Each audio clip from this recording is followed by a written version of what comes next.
Hi guys, welcome back to our channel Govinda cricket. ఒక్క ball వేస్తే స్టార్కి ఎంత వేస్తారో మీకు తెలుసా? అయితే ఈ వీడియోలో ఇప్పుడు తెలుసుకుందాం. ఐపీఎల్ మినీ వేలం ముగిసి ఇన్ని రోజులు దాడుతున్నా ఇంకా వేలంలో నమోదైన రికార్డుల గురించి సోషల్ మీడియాలో చర్చ సాగుతూనే ఉంది.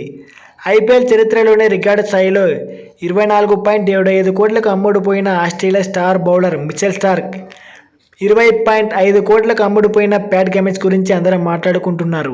మిచెల్ స్టార్క్ ఐపీఎల్ మొత్తం ఆడితే బాల్కు 7 లక్షల పైగా సంపాదించినట్లు లెక్కలు వేస్తున్నారు.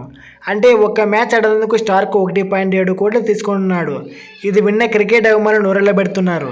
స్టార్క్ వేసే బంతిని నిజంగా బంగారంతో తయారు చేసినా కూడా అంత ఖరీదు ఉండదేమోనని కొందరు సెటైర్లు వేస్తున్నారు.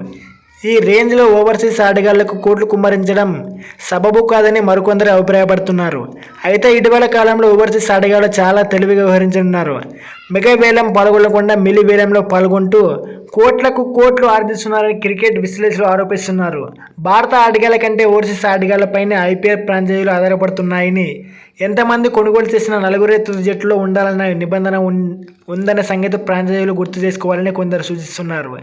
నిజంగా విరాట్ కోహ్లీ, రోహిత్ శర్మ లాంటి ఆటగాళ్లు వేలంలోకి వస్తే 40 కోట్లకు పైగా అమ్ముడుపోతారని పలువురు జోస్యం చేస్తున్నారు. కాగా స్టార్కు దాదాపుగా 25 కోట్లు ఖర్చు పెట్టడంపై కోల్కతా నైట్ రైడర్స్ జట్టు మెంటర్ గౌతమ్ గంభీర్ స్పందించాడు.